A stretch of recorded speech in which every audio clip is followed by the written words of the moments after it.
जय हिंद मेरे प्यारे साथियों, मैं BL यादव आप सबका स्वागत करता हूं आपके अपने अल्टीमेट वैकेंसी वाला चैनल पर। मेरे प्यारे साथियों, आज इस वीडियो के माध्यम से हम साइंस के 50+ MCQs देखेंगे और जो कि सभी एग्ज़ाम्स के लिए इम्पोर्टेंट रहने वाले हैं, चाहे से वो जूनियर अकाउंटेंट हो, राजस्थान पुलिस हो, चाहे से पटवारी हो और फिर चाहे LDC हो, चाहे से वो SSC GD हो। तो देखते हैं आज का पहला क्वेश्चन। साथियों, पहला क्वेश्चन है अपना, रक्त होता है, जिसके ऑप्शन दे रखे हैं। रक्त किस प्रकार का होता है? एक संयोजी उत्तक होता है, एक उपकलित उत्तक यानी कि एक उपकला उत्तक होता है, या A और B संयोजी और उपकला दोनों उत्तक होते हैं, या इनमें से कोई नहीं। तो इसका राइट आंसर क्या है साथियों? आप गेस कीजिएगा। राइट आंसर है इसका एक संयोजी उत्तक होता है, जिसका ऑप्शन A राइट होगा। रक्त एक प्रकार का संयोजी उत्तक होता है। इसके बारे में साथियों अगला क्वेश्चन देखते हैं। अगला क्वेश्चन है अपना, मानव रक्त किस प्रकार का उत्तक है? तो मानव रक्त किस प्रकार का उत्तक है? एक तरल संयोजी है, ठोस संयोजी है, या प्लाज्मा है, या इनमें से कोई नहीं है। तो इसका राइट आंसर साथियों क्या होगा? मानव का रक्त एक तरल संयोजी उत्तक है। तरल संयोजी क्या है? उत्तक है। इसके बाद में साथियों अगला प्रश्न है अपना, अगला क्वेश्चन है, रक्त में कितने प्रकार के पदार्थ पाए जाते हैं? तो कितने प्रकार के पदार्थ होते हैं? जिसके ऑप्शन दे रखे हैं 2 प्रकार के, 3 प्रकार के, 4 प्रकार के, और इनमें से कोई नहीं। तो इसका राइट आंसर होगा साथियों, रक्त में 2 प्रकार के पदार्थ पाए जाते हैं। उन पदार्थों की अपन बात करेंगे, इससे संबंधित पहले 3-4 क्वेश्चन देख लेते हैं अपन ये। तो साथियों अगला क्वेश्चन है इसी से संबंधित, रक्त का लगभग कितना प्रतिशत भाग प्लाज्मा होता है? तो रक्त का लगभग जो 55% भाग है, 55% भाग है वो प्लाज्मा होता है। रक्त का 55% भाग प्लाज्मा होता है। इसी से संबंधित एक और क्वेश्चन है यही कि प्लाज्मा में जल का कितना प्रतिशत होता है? प्लाज्मा में जल का कितना प्रतिशत होता है? तो प्लाज्मा में जल जो होता है वो 90% जल होता है। 90 से 92 होता है, लगभग 90 से 92% जो है ना प्लाज्मा में लगभग जल पाया जाता है। इसके बाद में अगला क्वेश्चन की बात करें तो साथियों इससे संबंधित जो फैक्ट है जो रक्त से संबंधित, कि रक्त में कितने प्रकार के पदार्थ होते हैं, प्लाज्मा कितना होता है, सेल्स कितनी होती हैं, और उनमें जो है ना प्लाज्मा है वो प्लाज्मा का वर्गीकरण क्या है, ये अभी अपन ने 3-4 क्वेश्चन देखे हैं। तो उनका जो वर्गीकरण है वो अपने पास में इस प्रकार से है। साथियों रक्त जो है ना, और उस रक्त में लगभग अपने 2 प्रकार के पदार्थ पाए जाते हैं। अभी अपन ने देखा रक्त में कितने प्रकार के पदार्थ होते हैं? 2। तो 2 कौन कौन से? एक तो जो प्लाज्मा है और दूसरा है अपनी जो कोशिकाएं हैं। दूसरी क्या होती है? कोशिकाएं। तो प्लाज्मा तो जो है वो 55% होता है, और कोशिकाएं, रक्त कोशिकाएं जो होती हैं वो अपनी होती है 45%। रक्त कोशिकाएं कितनी प्रतिशत होती हैं? 45। पूरा जो ब्लड है उसमें से 55% प्लाज्मा और 45% जो है ना वो ब्लड सेल्स होती हैं, रक्त कोशिकाएं होती हैं। अब ब्लड सेल्स है ना वो कौन कौन सी होती हैं? तो ब्लड सेल्स 3 प्रकार की होती हैं। सबसे पहले तो वो देख लेते हैं अपन। एक जिनको बोलते हैं अपन, एक तो RBC लाल रक्त कोशिकाएं, एक बोलते हैं जिनको WBC, और एक को बोलते हैं WBC यानी कि सफ़ेद रक्त कोशिकाएं, श्वेत रक्त कोशिकाएं, और एक होती हैं प्लेटलेट्स। तो प्लेटलेट्स जो है, जिनको अपन जो है डेंगू हो जाती है तो प्लेट डाउन हो जाती है, वही प्लेटलेट्स होती है। ये 3 प्रकार की होती है रक्त कोशिकाएं। अब बात करें अपन प्लाज्मा की, तो प्लाज्मा में 92, अभी बताया था 90 से 92% तो पानी होता है, और इसके अलावा 7% जो है वो प्रोटीन होती है इसमें। और प्रोटीन में कौन कौन सी प्रोटीन होती है? एक प्रोटीन है एल्ब्यूमिन, दूसरी है गामा ग्लोब्यूलिन, और तीसरी है एंटी हीमोफिलिक जो कारक है, ये कारक पाए जाते हैं। तो एल्ब्यूमिन, गामा ग्लोब्यूलिन और एंटी हीमोफिलिक जो कारक है वो 7% होते हैं। 1% की बात करें तो 1% में जो है ना खनिज लवण आते हैं, शर्करा आती है, वसा आता है, और हार्मोन्स और विटामिन, ये जो है ना वो प्लाज्मा में 1% होता है इनका सबका। तो ये था अपना रक्त का वर्गीकरण। इसी से रक्त के ही ये जो सारे सवाल है, रक्त का है, ब्लड ग्रुप्स है, रक्त का वर्गीकरण है, और इसके अलावा रक्त का जो परिवहन है, इसके अलावा जो परिसंचरण है अपना, रक्त से संबंधित ही ये सारा टॉपिक है। तो इससे संबंधित अपन कंप्लीट सवाल देख लेते हैं कि रक्त के मुख्य कार्य क्या है। तो रक्त के मुख्य कार्य ऑप्शन दे रखे हैं अपने को, परिवहन, सुरक्षा यानी कि प्रोटेक्शन, इसको यूं भी कह सकते हैं अपन कि ये प्रतिरक्षा का काम करता है। प्रतिरक्षा जो इम्यूनिटी है उसका काम भी रक्त करता है। और इसके अलावा विनियमन, विनियमन का रेगुलेशन का मतलब इसके अलावा ऑप्शन है अगला अपना उपरोक्त सभी। तो इसका राइट आंसर क्या है साथियों? इसका राइट आंसर है अपना उपरोक्त सभी, यानी कि रक्त के सभी कार्य होते हैं। परिवहन भी करता है, सुरक्षा भी करता है। सुरक्षा का मतलब इम्यूनिटी का काम करता है अपना, प्रतिरक्षा का, और विनियमन का कार्य भी रक्त करता है। जैसे शरीर का जो तापमान है उसका विनियमन यानी कि उसको बनाए रखना है, शरीर का टेम्परेचर है उसको अपने 37 डिग्री सेल्सियस है जिसका अपना टेम्परेचर, उसको बनाए रखने का काम करता है। तो अगला क्वेश्चन है साथियों अपना, रक्त शरीर में क्या कार्य करता है? क्या कार्य करता है? इसके ऑप्शन दे रखे हैं, तरलता बनाता है, सारे शरीर में ऑक्सीजन पहुंचाता है, खड़े होने में सहायता करता है, या फिर भोजन पाचन में सहायक होता है। तो क्या काम करता है रक्त? तो राइट आंसर है साथियों, सारे शरीर में जो है ऑक्सीजन पहुंचाने का काम है। ये कौन करता है? तो रक्त जो है ना शरीर में, सारे शरीर में ऑक्सीजन पहुंचाने का काम करता है। कहाँ से लेके जाता है? ये फेफड़ों से लेके जाता है। फेफड़ों के जो सबसे अंतिम छोर है वो है कूपिकाएं होती हैं, और उन कूपिकाओं से जो है ये वो हीमोग्लोबिन है यहाँ से ऑक्सीजन ले जाके पूरे शरीर में उसकी सप्लाई करता है। तो साथियों अगला क्वेश्चन देखते हैं अपना। अगला क्वेश्चन है, मानव शरीर में रक्त की मात्रा शरीर के भार का लगभग कितना प्रतिशत होती है? तो पूरा अपना जो वेट होता है शरीर का उसका कितना परसेंट अपना ब्लड होता है? तो ब्लड की मात्रा वेट का कितना परसेंट होती है? तो इसका ऑप्शन दे रखा है अपने को 8%, 9%, 6% और 7%। तो साथियों इसका राइट आंसर है 7%। अपने जो शरीर का जो भार है, माना कि अपना 70 kg है, तो उस 70 kg का 7% जो है वो शरीर में क्या होता है? वो ब्लड होता है, लगभग 7% होता है। अगले क्वेश्चन की बात करें तो साथियों, महिलाओं में पुरुषों की तुलना में कितना रक्त कम होता है? महिलाओं में अपेक्षाकृत पुरुषों की तुलना में रक्त कम होता है, और वो कितना कम होता है? ऑप्शन दे रखे हैं अपने को, 1/4 मिलीलीटर, 1/2 लीटर यानी कि आधा लीटर, 1 लीटर और 2 लीटर। तो इसका राइट आंसर है साथियों आधा लीटर। राइट आंसर है अपना क्या है? आधा लीटर है वो महिलाओं में पुरुषों की तुलना में ब्लड कम पाया जाता है। इसके अलावा साथियों अगले क्वेश्चन की बात करें तो अगला क्वेश्चन है, एक वयस्क मनुष्य में औसतन कितना रक्त होता है?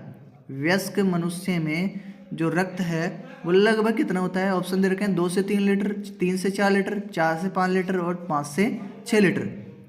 तो साथियों इसका राइट आंसर क्या है? इसका राइट आंसर है साथियों 5 से 6 लीटर। वयस्क मनुष्य में लगभग जो है वो 5 से 6 लीटर क्या होता है?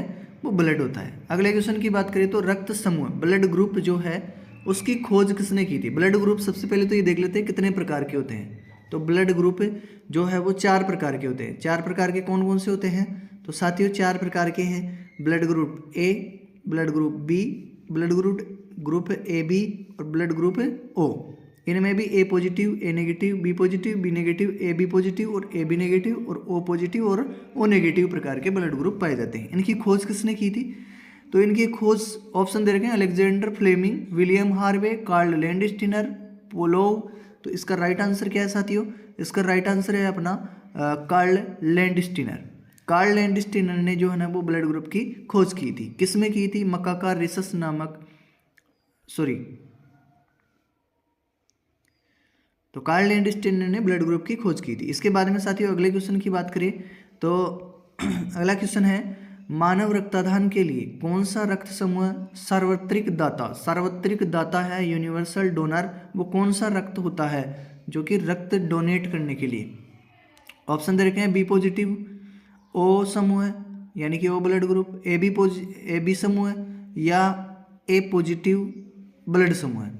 तो इसका राइट आंसर तो साथियों यूनिवर्सल डोनर आप सब जानते हैं कौन सा होता है, ओ जो है वो सार्वत्रिक दाता होता है। सार्वत्रिक ग्राही की बात करें तो सार्वत्रिक ग्राही जो है वो होता है अपना ए बी समूह। सार्वत्रिक ग्राही कौन सा होता है, ए बी समूह जो है ना सार्वत्रिक ग्राही होता है। अगले क्वेश्चन की बात करें तो अगला क्वेश्चन है साथियों, कौन सा रक्त समूह सार्वत्रिक दाता है। ये अगला क्वेश्चन आ ही गया अपना सार्वत्रिक दाता। देखो साथियों पिछले क्वेश्चन में अपन ने देखा सार्वत्रिक दाता कौन सा है, तो ओ ब्लड ग्रुप है, लेकिन ओ ब्लड ग्रुप में भी एक पॉजिटिव होता है और एक नेगेटिव होता है। ऑप्शन दे रखे हैं अपने को, O positive, O negative, A B positive. ये तो साथियों सार्वत्रिक जो ग्राही है उनमें आते हैं, सार्वत्रिक ग्राही में आते हैं। तो इनमें जो सार्वत्रिक दाता है ये दो प्रकार के हैं, दोनों में से कौन सा है वो सार्वत्रिक दाता होता है। तो दोनों में सार्वत्रिक दाता की बात करें तो वो होता है साथियों ओ नेगेटिव। ओ नेगेटिव जो ब्लड ग्रुप है वो सार्वत्रिक डोनर होता है, यूनिवर्सल डोनर जो है ओ नेगेटिव होता है। अगले क्वेश्चन की बात करें तो साथियों अगला क्वेश्चन है कौन सा रक्त समूह सार्वत्रिक ग्राही है। ये अभी देखा है अपन ने साथियों, सार्वत्रिक जो ग्राही है वो अपना ब्लड ग्रुप है वो ए बी समूह है। कौन सा समूह है, ए बी समूह है। इसका राइट आंसर होगा ए बी ब्लड ग्रुप जो है वो सार्वत्रिक ग्राही। अगले क्वेश्चन की बात करें साथियों, अगला क्वेश्चन है निम्नलिखित में से कौन सा मानव में रक्त का थक्का स्कंदन, रक्त के स्कंदन बनाने के लिए अनिवार्य है। तो रक्त का स्कंदन कौन करता है, vitamin C, vitamin D, vitamin E और विटामिन के। तो इसका राइट आंसर क्या है साथियों, इसका राइट आंसर है विटामिन के।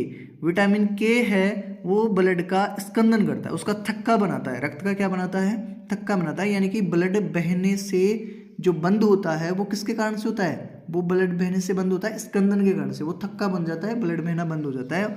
और इसका काम कौन करता है थक्का बनाने का, तो ये काम करता है विटामिन के करता है। अगले क्वेश्चन की बात करें साथियों, अगला क्वेश्चन निम्नलिखित में से किसकी कमी के कारण रक्त का थक्का नहीं बनता है।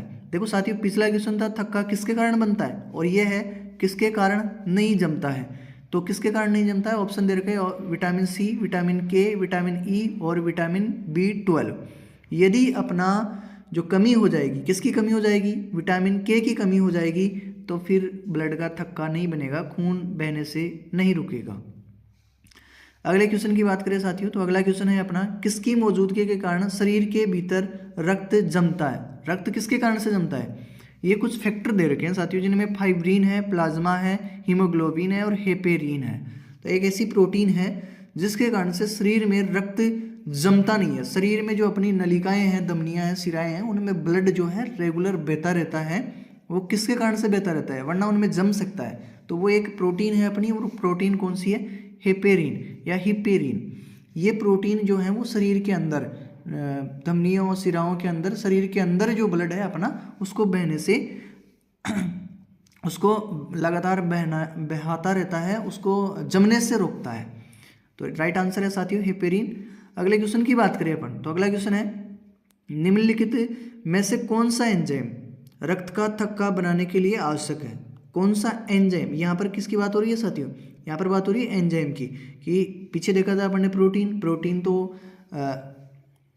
जो है वो हेपेरिन थी, वो शरीर के अंदर जमने से रोकती है। और अपना जो बाहर जो ब्लड है वो कटपट हो जाती है, कहीं पर चोट लग जाती है, तो ब्लड बहने से जो रुकता है वो थक्का या स्कंदन के कारण से रुकता है। और उसका जो जमने का कारण था वो कौन सा, विटामिन के था। और यहाँ पर एंजाइम की बात हो रही है, तो रक्त जो है ना उसका थक्का कौन से एंजाइम के कारण होता है। ऑप्शन दे रखे हैं एमाइलेज, थ्रोम्बिन, पेप्सिन और रेनिन। तो इसका राइट आंसर साथियों है वो क्या है, तो राइट आंसर है अपना थ्रोम्बिन। थ्रोम्बिन एक एंजाइम है जिसके कारण से जो है ना रक्त का थक्का बन जाता है। थक्का बनने की प्रक्रिया के कारण घाव से रक्तस्राव बंद होना क्या कहलाता है। तो घाव से रक्तस्राव बंद होने की प्रक्रिया क्या कहलाती है, आधान, उष्मायन, किण्वन या स्कंदन। तो इसका राइट आंसर साथियों क्या है, घाव से अपना जो ब्लड बंद हो जाता है बहना या रक्त का स्राव होना बंद हो जाता है, वो प्रक्रिया कहलाती है स्कंदन। और ये स्कंदन होता है विटामिन के कारण। इसके अलावा एक जो आपका एंजाइम है वो थ्रोम्बिन है, उसके कारण से भी रक्त का थक्का बनता है। ये दोनों क्वेश्चन अपन ने पीछे देखे हैं। अगले क्वेश्चन की बात करें तो साथियों अगला क्वेश्चन है रक्त का पीएच मान क्या होता है? तो रक्त का पीएच मान क्या होता है? ऑप्शन दे रखे हैं 6, 6.5, 7 और 7.4। तो रक्त का पीएच मान 7.4 होता है। रक्त का पीएच मान क्या होता है? 7.4 होता है। देखो साथियों, जो अपनी पीएच स्केल है उसमें 7 जो बिंदु है वो न्यूट्रल होता है, यानी कि उदासीन होता है। फिर 0 से 7 के बीच में जो है वो आते हैं, वो अम्लीय आते हैं। वो क्या आते हैं? अम्ल आते हैं। और 7 से लेकर 14 के बीच में आते हैं, वो आते हैं क्षार। तो अगले क्वेश्चन की बात करें साथियों, इसका राइट आंसर 7.4 है ही। अगले क्वेश्चन की बात करें तो अगला क्वेश्चन है, मनुष्य के खून का पीएच कैसा होता है? तो कम अम्लीय होता है, अधिक अम्लीय होता है, कम क्षारीय होता है या अधिक क्षारीय होता है? तो खून का पीएच 7.4 है। 7 पॉइंट कितना है? 4 अभी अपने पीछे क्वेश्चन में देखा है। और 7 से लेकर जो 14 के बीच में आते हैं वो 7 से 14 के बीच वाले क्षारीय होते हैं। लेकिन ये जो है ना वो 14 के आसपास नहीं, ये 7 के आसपास है। अर्थात ये बहुत कम जो है वो क्या है? क्षारीय है। बहुत कम क्या है? क्षारीय है। तो राइट आंसर है साथियों इसका कम क्षारीय। अगले क्वेश्चन पर चलते हैं। अगला क्वेश्चन है, लाल रक्त कोशिकाओं के निर्माण के लिए शरीर का कौन सा अंग जिम्मेदार है? जिसके ऑप्शन है अस्थि मज्जा, हृदय, मस्तिष्क और फेफड़े। लाल रक्त कोशिकाओं के निर्माण के लिए शरीर का कौन सा अंग जो है, कौन सा अंग जो है वो क्या होता है? जिम्मेदार होता है। तो अंग की बात करें तो राइट आंसर अपना है साथियों अस्थि मज्जा। राइट आंसर क्या है? अस्थि मज्जा जो है वो जो आरबीसी है अपनी, आरबीसी के निर्माण के लिए, या फिर यूँ कह सकते हैं आरबीसी का निर्माण कहाँ होता है? अस्थि मज्जा में होता है। कहाँ पर होता है? अस्थि मज्जा में इसका आरबीसी का निर्माण होता है। अगले क्वेश्चन की बात करें साथियों, अगला क्वेश्चन है, लाल रक्त कणिकाओं से यानी कि आरबीसी से संबंधित थी। और आरबीसी का औसत जीवन काल पूछा है अपने को। आरबीसी का औसत जीवन काल कितना होता है? 100 से 200 दिन, 100 से 120 दिन, 160 से 180 दिन या 150 से 200 दिन। तो आरबीसी का औसत जीवन काल आप सबको पता है 100 से 120 दिन होता है। राइट आंसर की है 100 से 120 दिन। अगले क्वेश्चन पर चलते हैं साथियों। इससे पहले एक और फैक्ट बता दूं मैं आपको, डब्ल्यूबीसी जो है उसका जीवन काल 2 से लगभग 7 दिन होता है। और प्लेटलेट्स जो हैं अपनी, प्लेटलेट्स जो हैं उनका जीवन काल 10 दिन का होता है। उनका जीवन काल कितने दिन का होता है? 10 दिन का होता है। अगला क्वेश्चन है, निम्नलिखित में से कौन सा मानव शरीर के विभिन्न अंगों का ऑक्सीजन वाहक है? विभिन्न अंगों का ऑक्सीजन वाहक जो है वो कौन है? ऑक्सीजन को मतलब कौन अपने साथ लेके जाता है? लाल रक्त कोशिकाएं यानी कि आरबीसी, श्वेत रक्त कोशिकाएं यानी कि डब्ल्यूबीसी, और प्लाज्मा या फिर जो है अपनी तंत्रिकाएं या अपनी क्या होती हैं? तंत्रिकाएं होती है। तो कौन सी होती हैं? राइट आंसर है साथियों लाल रक्त कोशिकाएं। लाल रक्त कोशिकाओं में क्या पाया जाता है? हीमोग्लोबिन। हीमोग्लोबिन जो है वो लाल रक्त कोशिकाओं के अंदर एक कारक होता है और वो ऑक्सीजन को अपने साथ लेके जाता है। तो लाल रक्त कोशिकाएं क्या होती हैं? ऑक्सीजन वाहक होती हैं।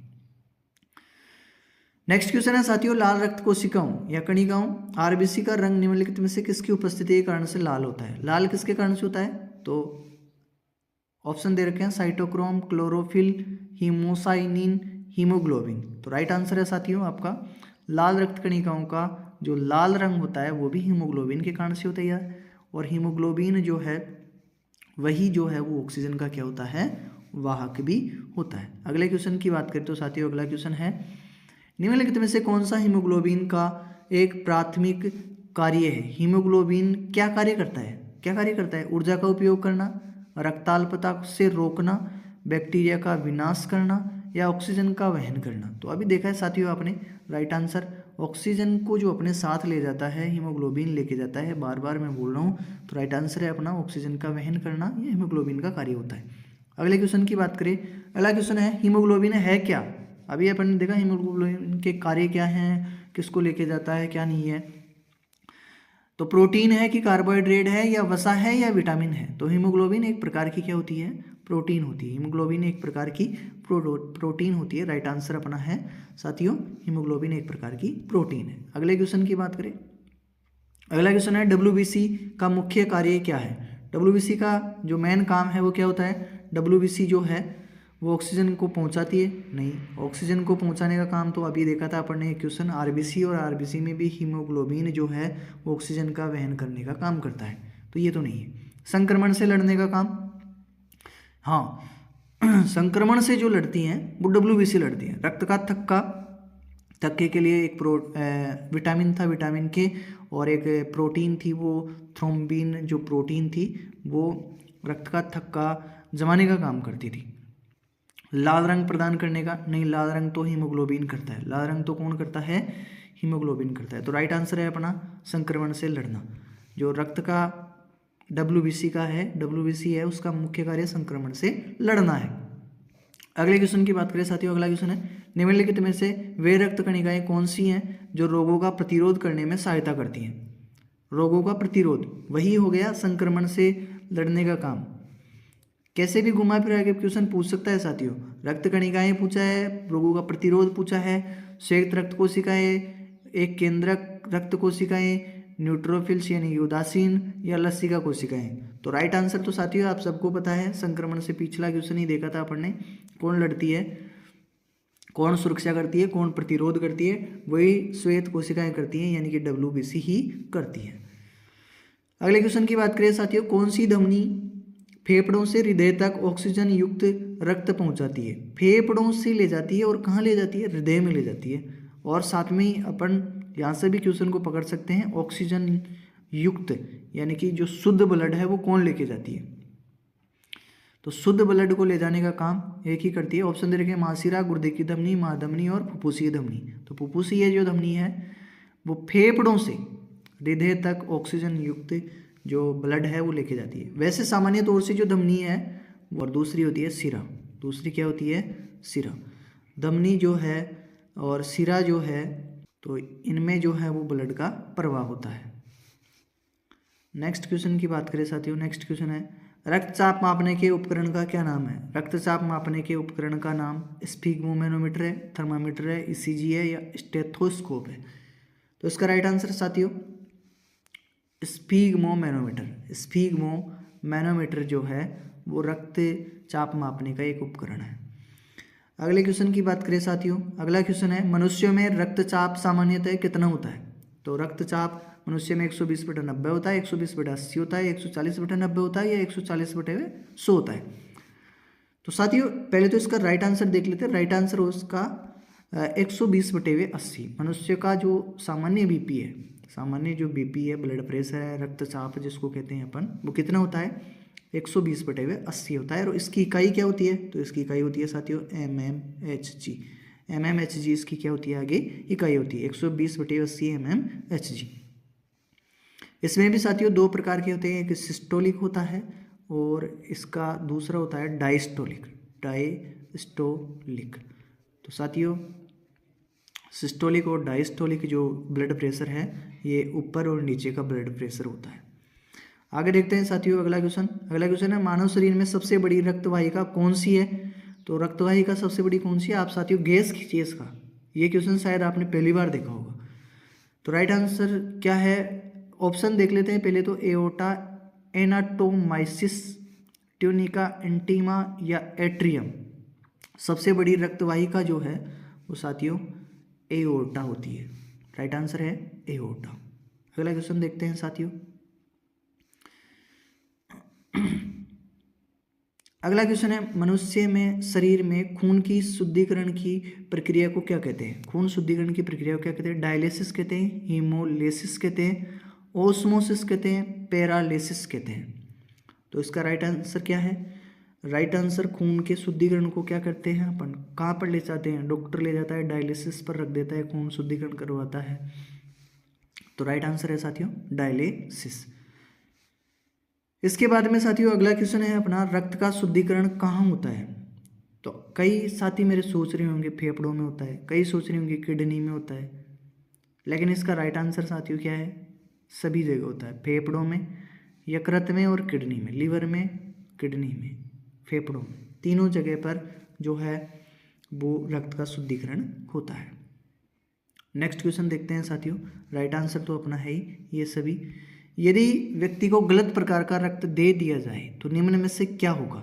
बताइए क्या होगा साथियों? सभी धमनियाँ संकुचित हो जाएगी, सभी धमनियों का विस्तारण हो जाएगा, आरबीसीज का संश्लेषण हो जाता है, तिल्ली और लिम्फ नोड में विकृति आ जाती है। तो गलत प्रकार का रक्त देंगे अपन तो क्या होगा? धमनियाँ जो है वो संकुचित हो जाती है साथियों। धमनियों का क्या हो जाता है? संकुचन हो जाता है। तो राइट आंसर है साथियों, धमनियाँ संकुचित हो जाती है। अगले क्वेश्चन की बात करें साथियों, अगला क्वेश्चन है दिल का दौरा किस कारण होता है? हृदय पर जीवाणु का प्रभाव, हृदय में रक्त आपूर्ति की कमी, हृदय गति रुक जाना, अज्ञात कारणों से हृदय में बाधा आना। तो राइट आंसर क्या है साथियों?